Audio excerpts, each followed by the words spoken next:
Before there were raids or the Inferno, and the max game not only didn't exist, but just the idea of achieving a 99 was a distant dream.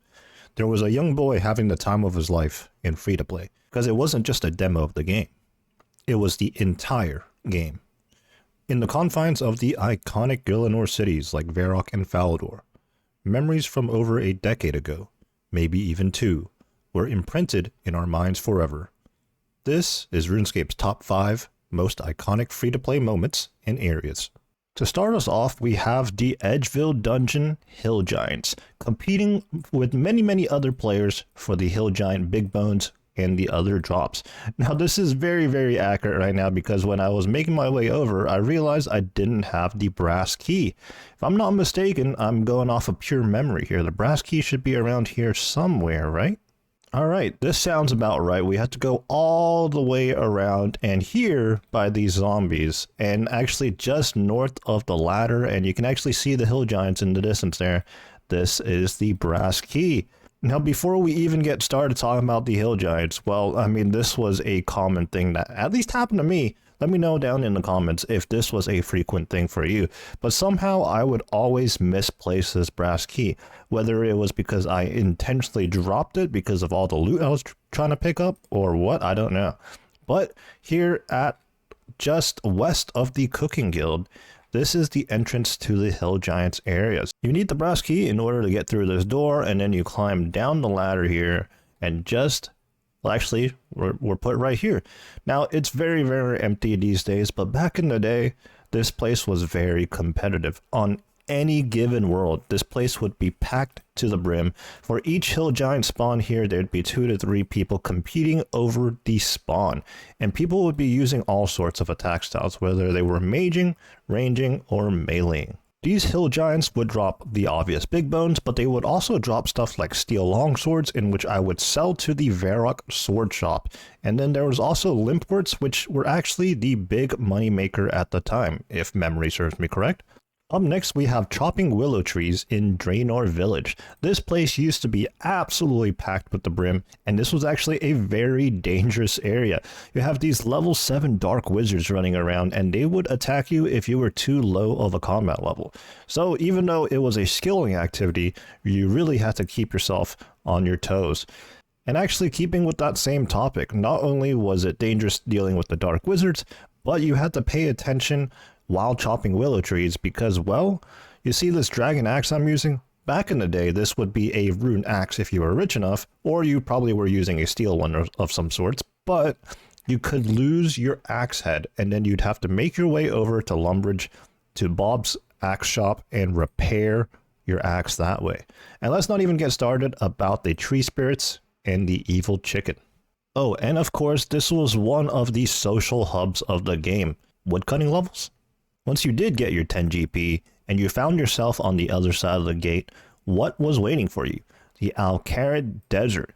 Now, back in the day, this desert was seen to be huge. I actually zoomed too far out there, but you can see that, well, the Alcar Desert, free to play anyways. There's no mage training arena here. There's certainly no Amir's Arena here, formerly known as the Duel Arena. So it was just this area right here of Alcar. But back in the day, the desert seemed absolutely massive. And also, did anyone else avoid the toll gate here and go all the way up and then through here when you found out that you could get into the desert without paying? Just me? I don't know. But anyways, what did you find yourself doing at the Alcar Desert? You'd be holed up in one of these side rooms with these Alcar warriors, and you would be seen as an absolute genius, as this was a multi-combat zone, and you could very quickly attack these Alcar warriors and gain combat experience. Now, again, back in the day, you know, it was a smaller world, so you would see a lot of other people, right? And some people wouldn't be so happy if you aggroed multiple Alcar warriors. But in free-to-play back in the day, this was by far one of the best early game training methods. And here at number 2, we are at Port Sarim. We're going to speak to one of these guys dressed in blue, and we're going to travel to Musa Point. This wasn't even a option thing back then because the Pandemonium didn't exist.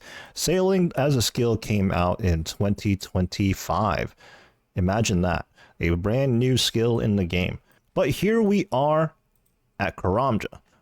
Okay, before I get into what the specific thing is, although you could probably guess it, did anyone else mispronounce the name of this island, being Kuramja, as Karajama? I added an extra A in there somehow, and honestly, for the longest time, that's what I referred to it as. But anyways, what was the activity to do here on Kuramja, and more specifically, Musa Point? Well, you know what? I traveled all the way over here, and I just forgot something very important, but I'm going to run over there anyways. And here on this little dock, if you're going to call it a dock, I don't know.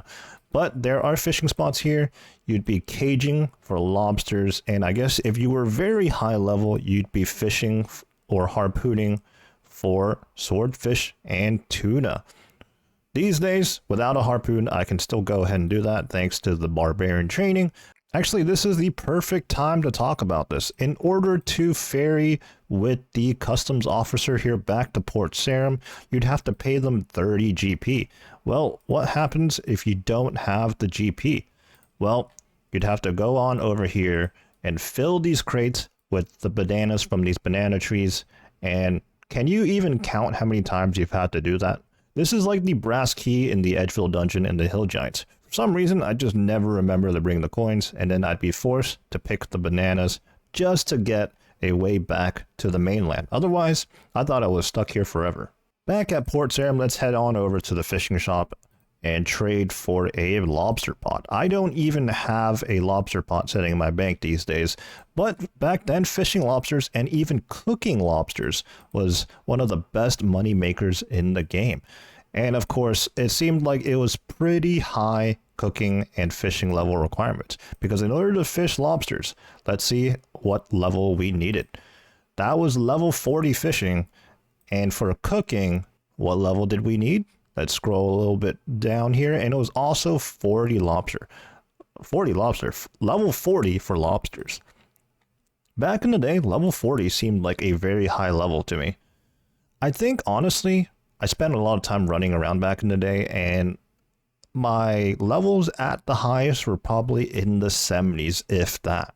And coming in at number 1, I'm sure you can guess what it is. Perhaps the crowning achievement of free-to-play RuneScape, and still remains a very iconic quest to this day, no matter whether you're a free-to-play player or a members player, and how many times you've done this. This is a very memorable and iconic part of the game, and that is to complete Dragon Slayer.